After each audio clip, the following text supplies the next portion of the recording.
performer of doing all the different things I do with Bob Hope and all that fun stuff. You've spent some time with that. Please bring us into that little equation. Yeah,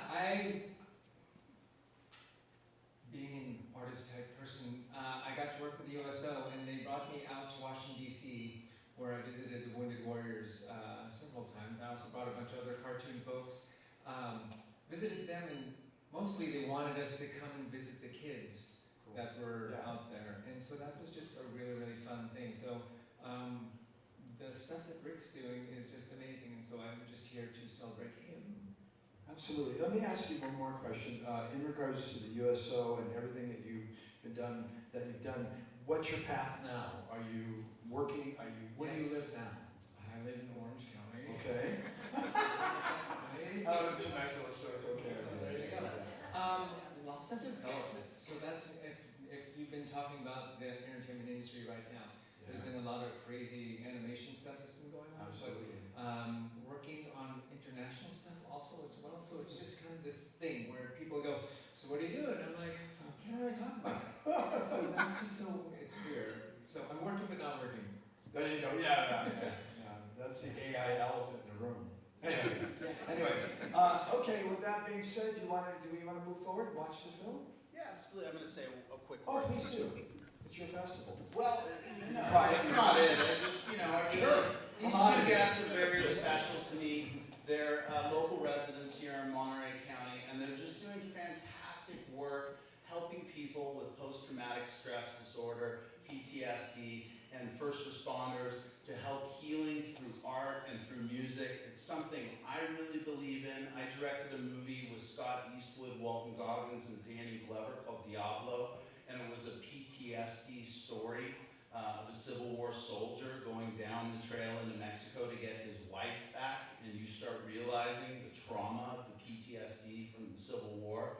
So in doing that research, I became highly aware of this subject, and the fact that you, Lauren Monroe, and you, Rick Allen, have taken this on and made this your life mission in helping these people selflessly, it means so much to me, and I hope it all means as much to you. So without further ado, if we can kill the lights and let the video play, we're going to have a short presentation from the Raven Drum Foundation. This is the foundation that Lauren Monroe and Rick Allen have to help first responders. Was there and this is a very bizarre question, maybe not for a drummer, but is there a certain beat, that when you started putting a lot of this stuff together, or you do create, do you have one in your head? Does that seem like a weird question? No, it's not a strange question. I always go back to the very beginning when I started working with my drum teacher, and really it was just a variation on walking down the street with the marching band. And standing next to the guy with the biggest drum, and that was what set me on the path. Really, wow! Just feeling the sound of that huge drum, and I couldn't have been more than 4 or 5 years old. Yeah. And that was really the thing that set me going. And it's very simple. We're rhythmic beings. The first rhythm you heard was your mother's heartbeat. Yeah. So it's really down to that, the absolute basics, and really getting back to the beginning of time for all of us. True. Yeah, absolutely. Well, you see a lot nowadays with, like I was talking about, frequencies and healing and so on, and people are having these conversations now and scientifically showing that, you're beating a drum, you've got a certain tone, and so on, they're reaching. So I think this is amazing. Is there anybody else has a question? I want to reach out there and see if anybody has a question. Anybody at all, raise your hand for a question. I have a question. Yes. How many of these events have you done, and what has been the effect for different lives? Do you have any examples? How many events? I couldn't even. We've been doing this since 2001. Oh, wow. Okay, wow. So I couldn't even tell you how many events. Quite a few. There's a lot of transformative experiences people have, like right in the circle when we're doing the programs. Specifically, I see people come in with a lot of anxiety, feeling separate, a lot of isolation. When we work with the military, oftentimes we see men and women come in with sunglasses and, you know, you come in with your arms folded and like, what are you going to show me? Yeah, there you go. Impress me. Well, yeah, and I think, you know, the nature of trauma is to feel isolated and shut down. And then after 15, 20 minutes, there's a shift and people start acknowledging one another.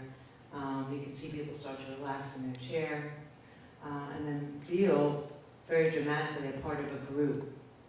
A oneness consciousness that we create by teaching energy medicine techniques. It's not just the drumming, it's about teaching people how to use their mind and accessing themselves as multisensory beings, which we are. Yeah.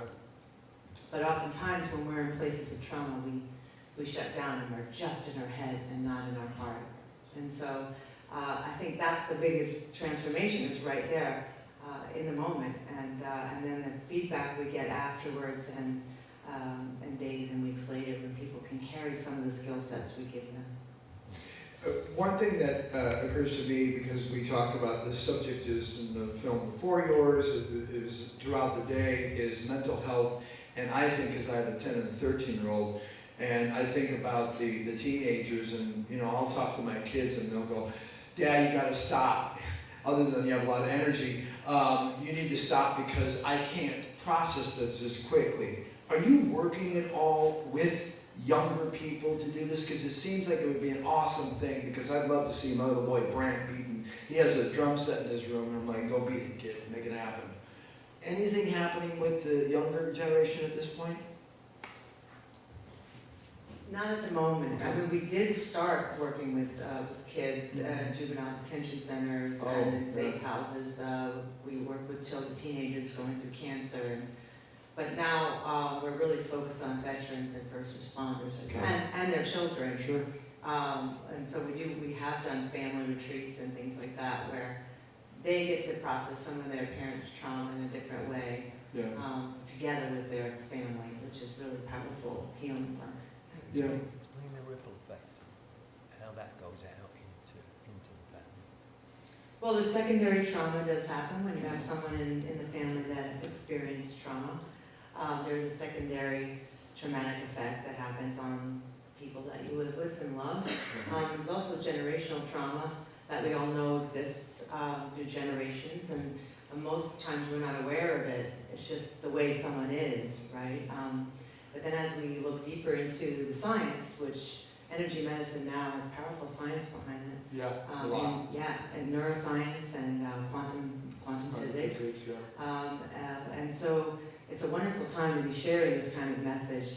And the thing that's so powerful about the work is that people get to experience it and go, wow, what was that? And then we can say, this is neuroscience, this is quantum physics, this is what's happening with your energy when we put our mind and heart together and play a drum.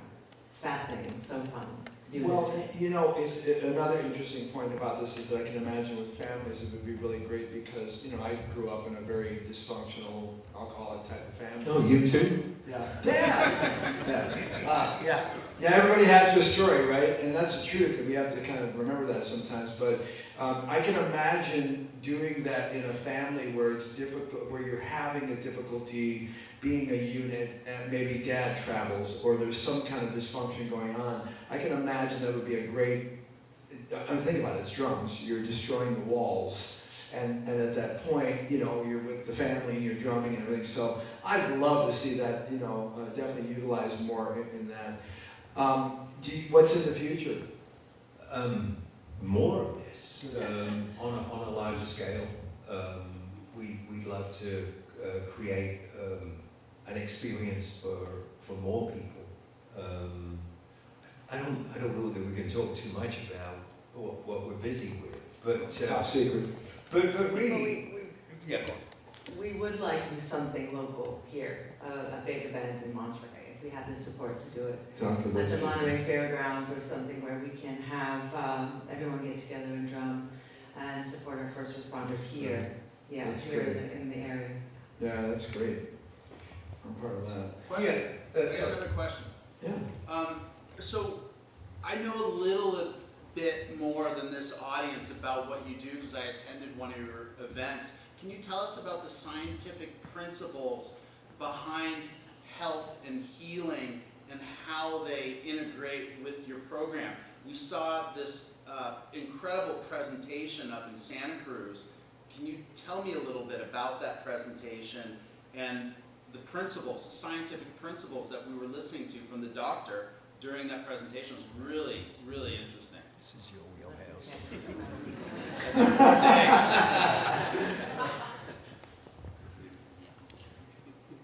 The concept of mindfulness has been around for a while. I think when I started doing this work in the early 90s, it wasn't as popular, but now people really understand the word. Mindfulness is more of a mainstream word.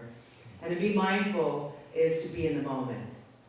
And when we're in the moment, that's where all of our power is. And we're able to be in the moment consciously. We can choose whether we want to be in a place of confusion or anger, or if we want to be in a place of calm. We know how to direct ourselves in that moment. So we have more mastery when we're in a mindful moment.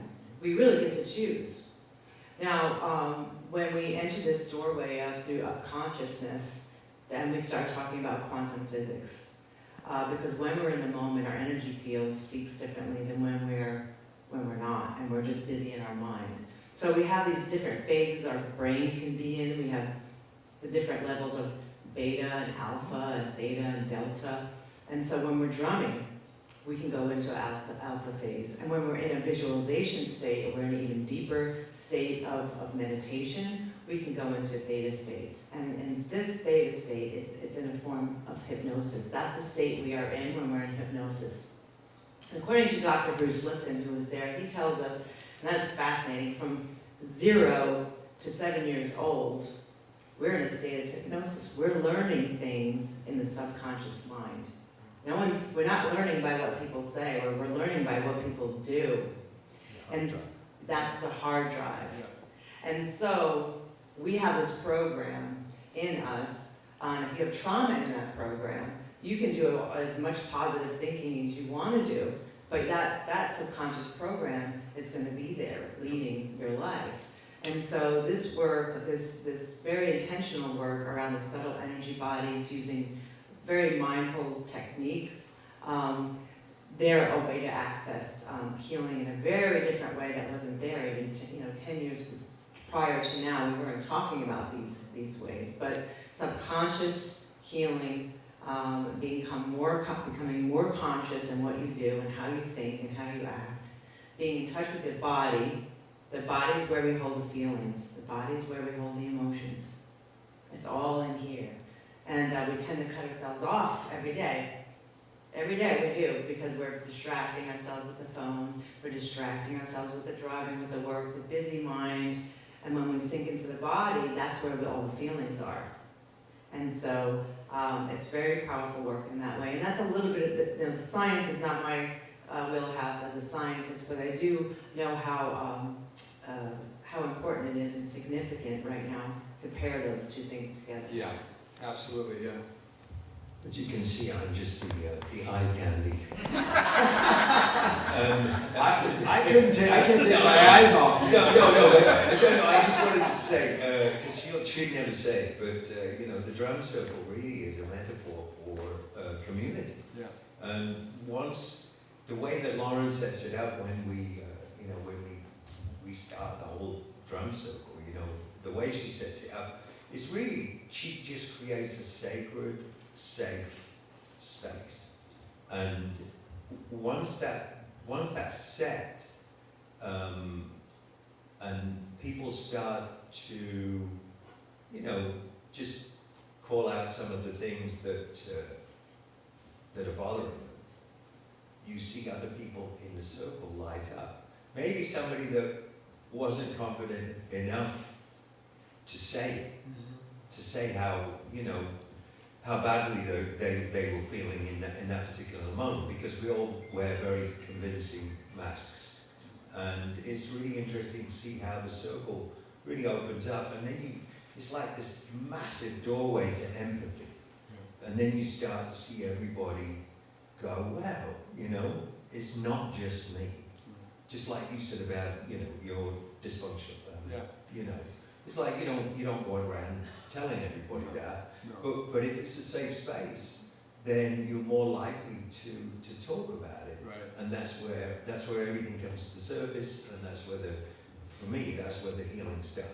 Right, and earlier in the beginning of the program this morning, I talked about the fact that I appreciate there's a community here. This is what's great about people getting together, not on our phones, because they told me it couldn't be. But the point is that when you're in a like-minded group, and that energy is good, you're really absorbing. And just a little side note, back in the 80s, and from now I'm actually a Reiki master. So I've spent a lot of time in the metaphysical, what we used to call it, but now self-help. And it's great to see that we're not looking at Western, I hate to say this, but Western medicine and putting a bunch of Band-Aids on this. We're actually digging deep, trying to pull that out, the trauma and so on, but yet put something, what you're doing. So again, I commend you on what you're doing, because I think it's something more needed than maybe a Kaiser Permanente, but I'm okay with them. I'm just saying, with my provider. I think it's important to mention, you know, if you cut a finger off or whatever, I can talk about things like that. You can't cut a finger off. You don't You got your arm up. You just want to go for a massage, or you know, or maybe the homeopathic remedy. You know, no, you go to the emergency room. Yeah. You go get it taken care of. But there's a time and a place. You know, but you know, when things are good, it's interesting to start looking at lifestyle changes and ways to improve. And I think I think some of the things that we're doing really lead people in that direction. Well, it does, because again, it's creative. And the last thing I'll say about that is that usually, you know, people change. They don't smoke. They change what they're doing, eating, and so on. When they hear that, they either have this much time to live, or you know, they're not going to live. And so the fortunate part is that with programs and what you're doing, it's now taking and giving us, here's the word of the day, the power.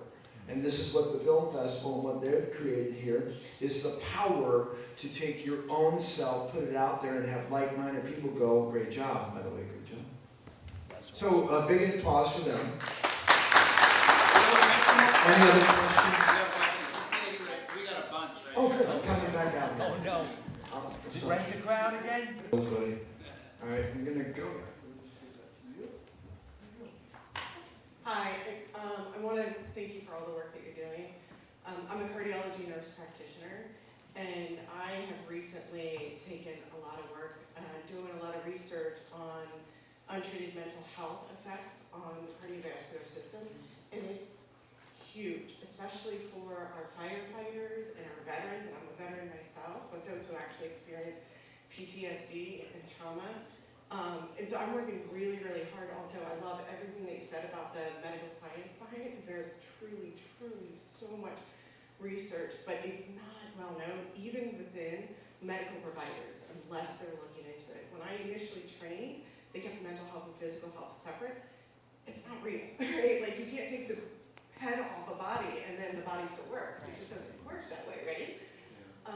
So I love what you're doing. I just want to say thank you, and I have two questions, and I apologize. One question is, was there a moment in your life or something that specifically inspired you to start this project? And then two, have you heard of the Siren Project that's currently local, that was started by a local firefighter here? She actually lives out in Carmel Valley, and she does a lot of work with mental health with the firefighters, and just to kind of do the same kind of things that you're doing, just in a different way.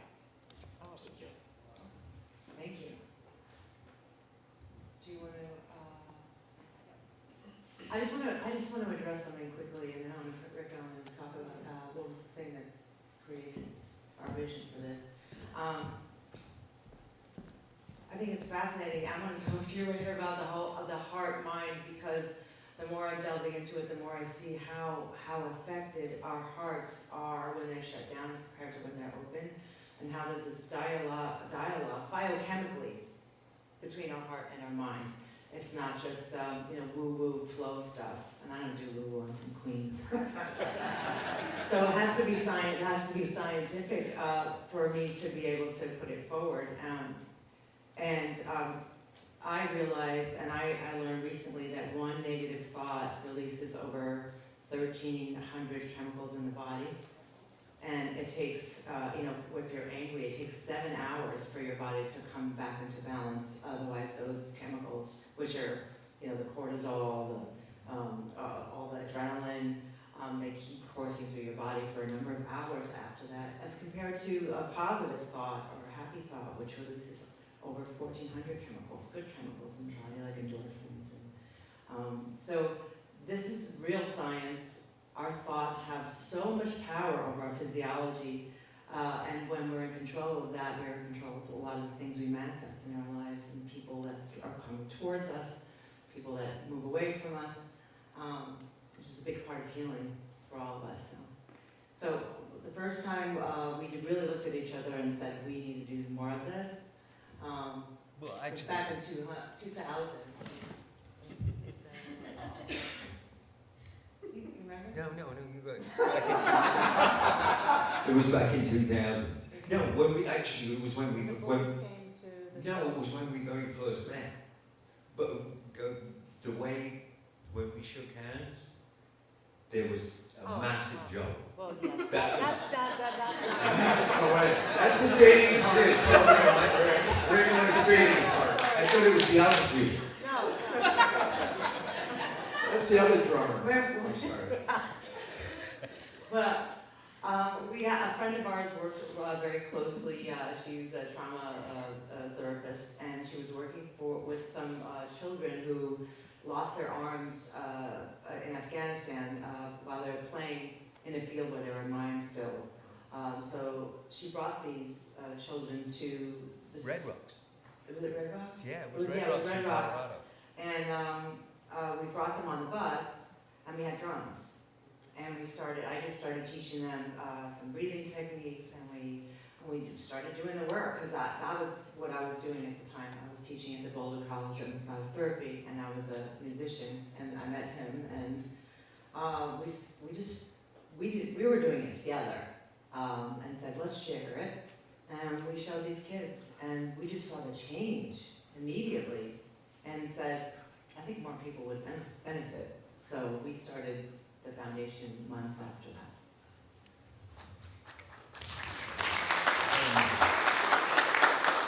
It just seemed natural. It was very organic.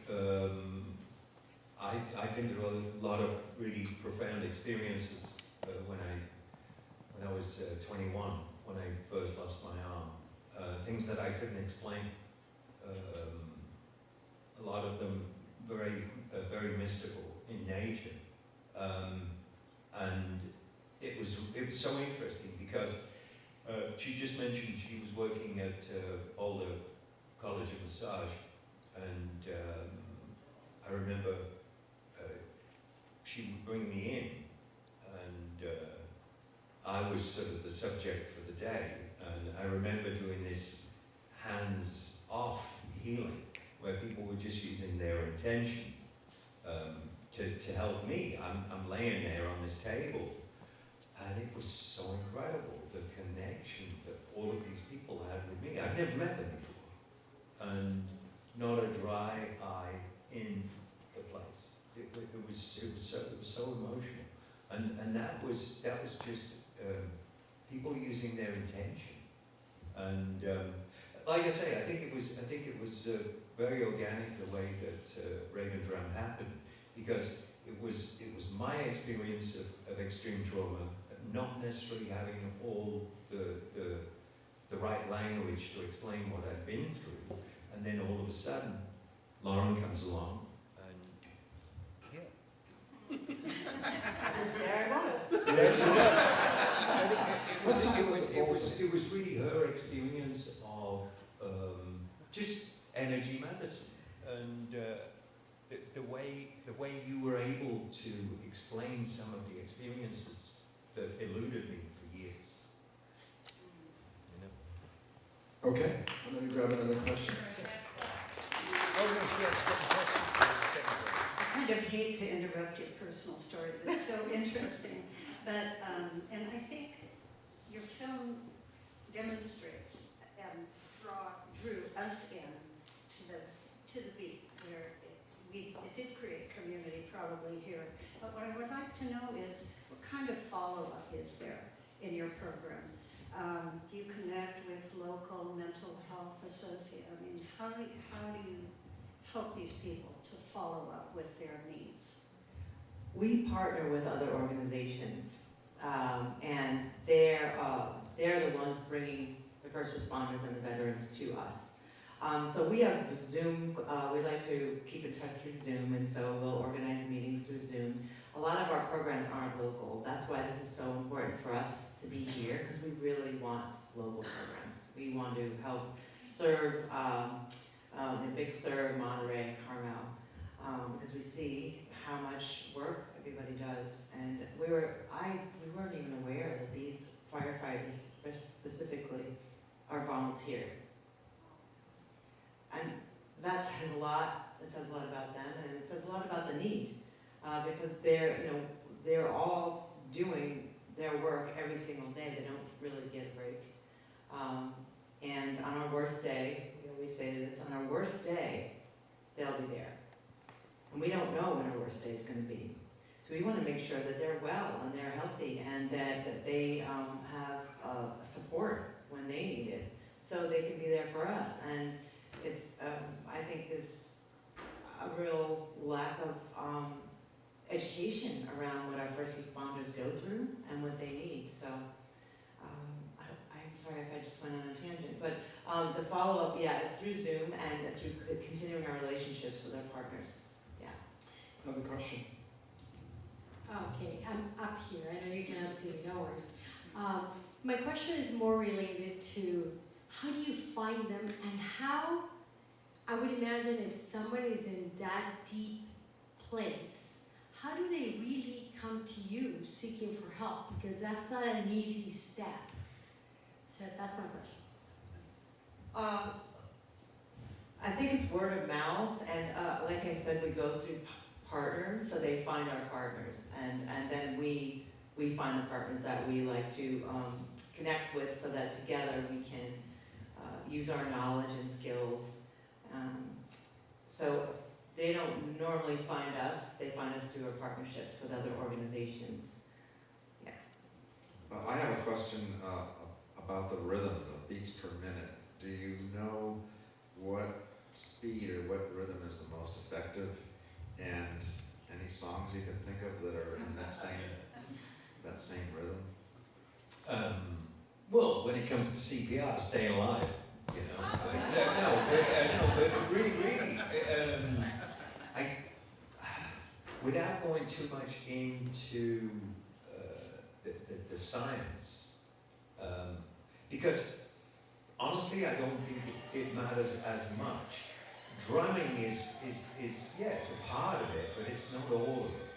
I think the intention behind what you're doing and reading the room. Sometimes we'll start a rhythm, and we'll look at each other, and it's like, let's push it up. So we'll count down to a stop, and then we'll start the rhythm again. But then we'll punch it up a little bit in tempo. And that seems to move the energy. So it's more about reading the room as opposed to really getting down to BPMs and the science of it. It's more intuition and just a feeling, and having played in front of what must be millions of people at this point. It gets easier and easier for me to read people and really get a sense of where they're at and what they might need, and what language to use when I speak to them. All in the name of really creating a safe space. Like wanting people to open up, and I think it's more about that as opposed to the science. There is a science behind it, and I agree that there is, but I think intention tends to tends to win. I'm going to go across as I do. I'm going to throw a question at you. What about tone of drum? Is a bass drum better than a snare drum? Does it matter? Are they all the same? I think it's common sense really when it comes to the tones of the drums, that the lower vibrations are really going to be more grounding. We really feel them through our feet. When we need grounding, we'll use the lower tones, where we, with a bell or a higher sounding drum would affect, more of the mind. I know there's general remedies or formulas, but I find in the work that I've done that everyone is so different that in the moment you can change in the moment. And so it's a very artful kind of work.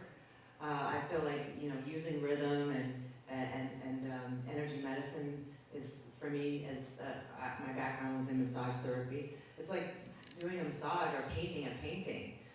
It's very customized in the moment. But yeah, tones do affect the body very differently. And you'll notice with yourself what kind of tones that you sometimes like and sometimes don't like. And that could be like the birds singing sometimes. Like you love the birds, you feel so peaceful, and other times it's like, shut up. Too much, right? Because you're too much in your head. You can't let them in your heart. Birds affect our nervous system. The same thing with different types of music. You just might feel like a tone that's more intense and more high frequency, and then other times you don't. So emotions and tones are paired together very nicely, and it affects us every day. Another question? Oh, hold on, I'm stuck. Okay, thank you. That was about to be a traumatic moment for me. I am a veteran also, and I'm a wounded soldier. I have 18 titanium bolts in my neck. It's my only tattoo that I got. I was an infantry medic.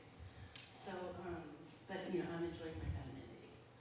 Thanks for your service, buddy. Thank you.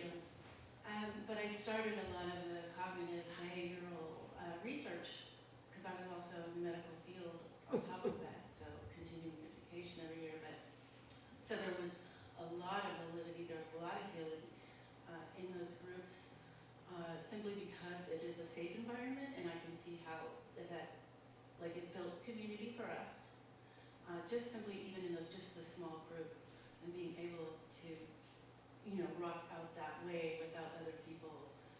So safe spaces, totally, I get the sense of community, the state of mind, and the amount of self-realization that occurs in those places, because usually there's a lot of neglect of your daily functions. You don't have time for that. So those types of things really did bring out so many good things, and then it went from there. And Huberman, there are a lot of people studying right now. Dr. Tara Stewart, there's a lot of science on studies on Alzheimer's.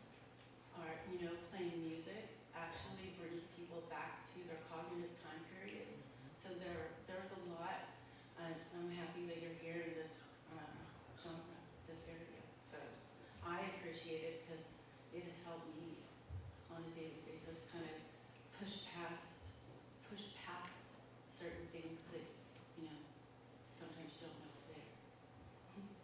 So thank you. Thank you. Another question up here? Maybe Orson?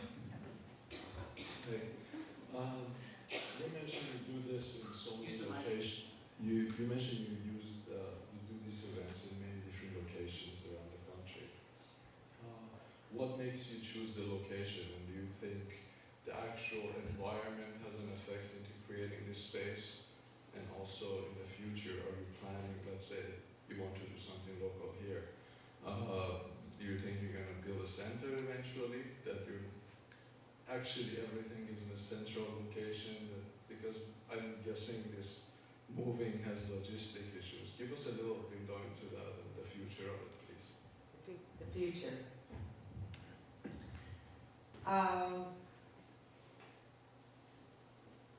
We do want to spend more time on the West Coast. Right now, we have a partnership in Boston that we want to still continue and grow, and in New York.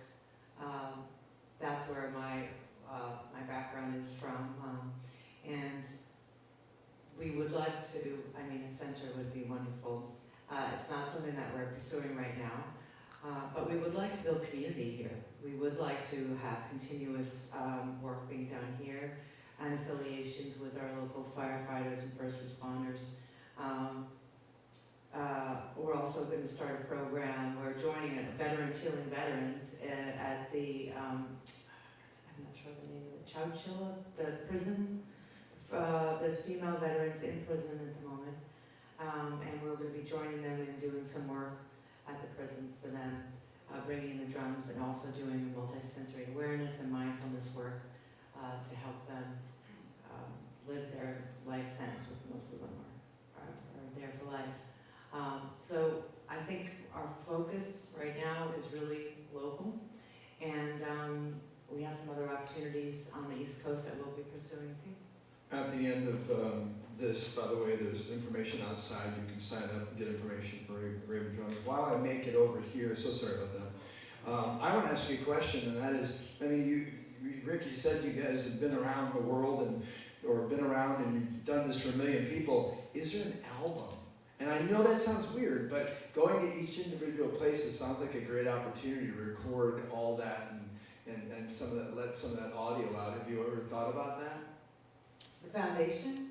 Well, both of you. I mean, you're going to these drum circles, you're doing these things. It just seems like an opportunity that you might be able to record this, and I want to know where to get it on Spotify or whatever. Yeah, it was the song that we didn't really think much of it. We recorded it really for ourselves, and you know, the Oneness chant. There is something out. It's a meditation. It's a meditation song, I guess, chant, about 20 minutes long. It's called Oneness Chant. And people use it a lot for meditation. We did have a Raven Drum Circle CD out there, and we are going to redo it with our amazing collective of drummers that we have. So that's something that we'd like to do in 2025, and we'll let you know.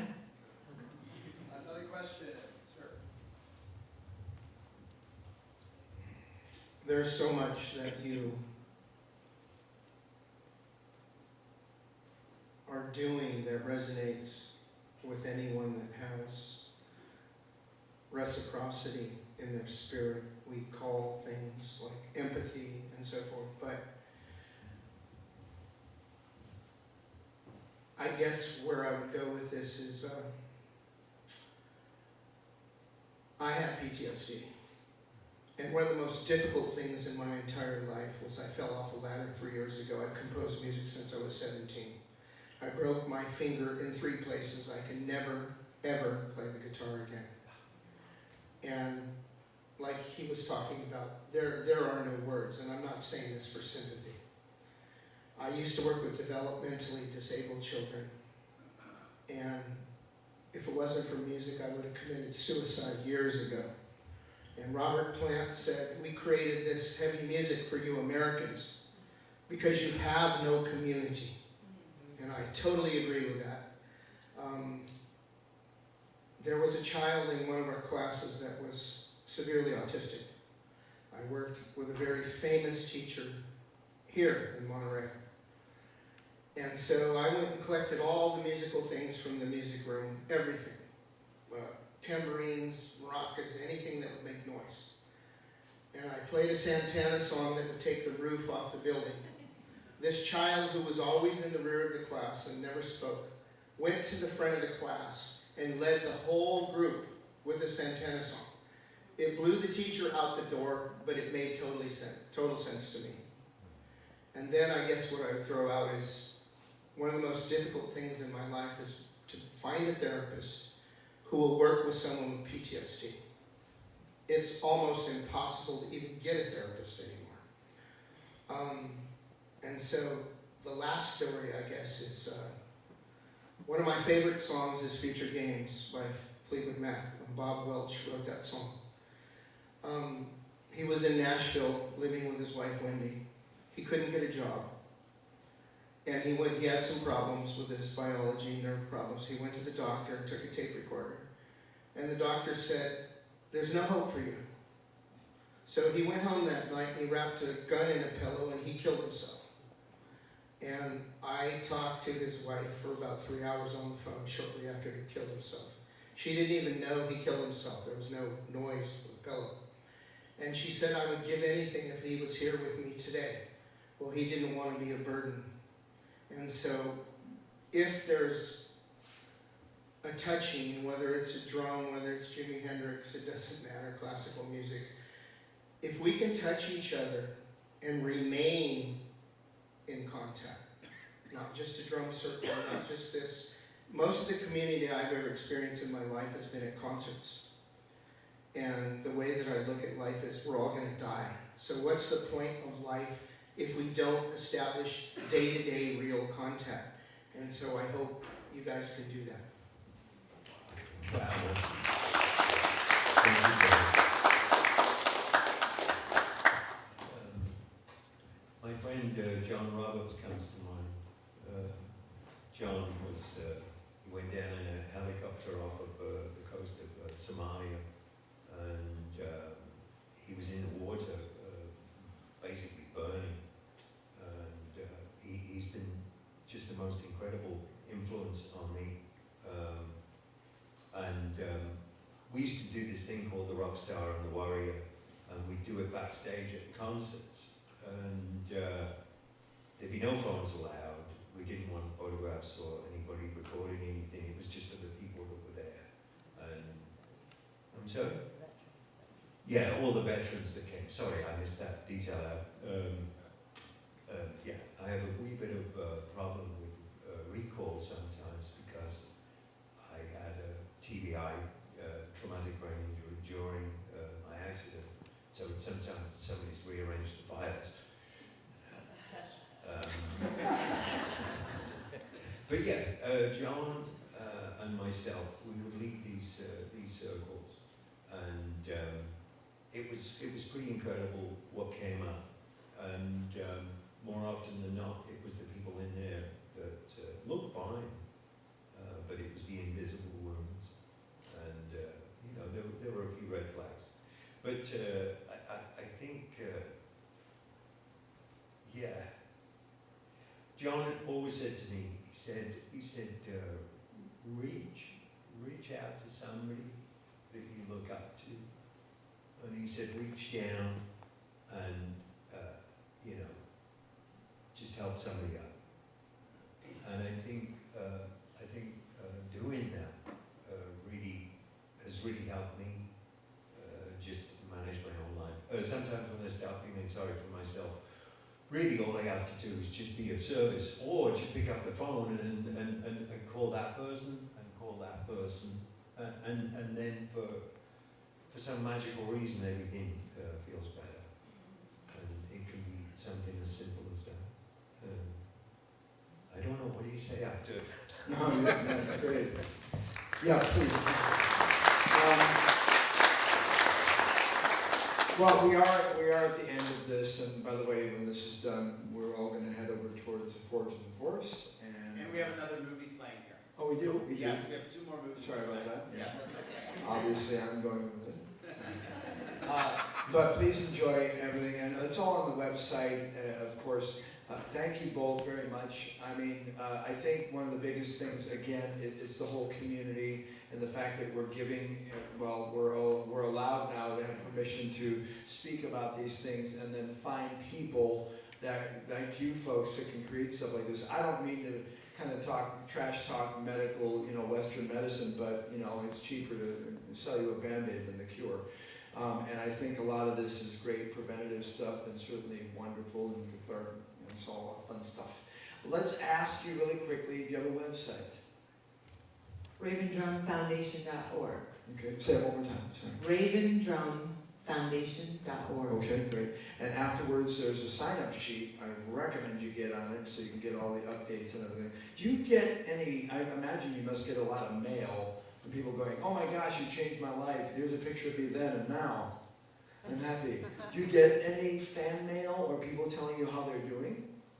We do, we get emails mostly. Yeah, we get emails. I'm sorry, but mail. I didn't mean snail mail, sorry. We get emails, we'll get gifts, and then when we do Zooms or end of the year check-ins and things, people, share how they're doing. That must make you feel great. It does. I think, it keeps us doing this for as long as we do, and it helps us. I think it always helps us to be with people, focusing on being better. Yeah. Whatever, the most rewarding thing I think in life is to be of service to other people. That's the truth. Yeah. Selfless. I think at the end of the day, I don't know about you guys, but I'm a work in progress, and I really don't have it figured out. But if we continue to reach out to people, remember, you can start over in every moment. Yeah. Every moment. So if you didn't do something so well, you can go back and try it again. Yeah. And it's taken a while, for me to get that. But now I feel like I'm in a really good place in my life, and I just feel so blessed to be able to do this and share my experience. And also, as Lauren suggested, it is a two-way street. It's not like we've got it all figured out and we're doing it. Right. It's amazing what comes back to us, and I think that's the main reason why we do it. Yeah. Well, by the way, the whole work in progress thing, if I ever get out of check and don't think that's true, I assess my wife. She assures I'm a work in progress. Ladies and gentlemen, I'd like to give them another round. Also, very part of it, looking at the man. And we have a very special award for Lauren and Rick. This is the Bravery in the Arts from the Carmel International Film Festival. Thank you. We love you. We love everything you do. And Ben would like to say a word. That's my word. Thank you so much for doing all your work. It was amazing to see the film, and I look forward to seeing more people help because of you guys. So thank you so much.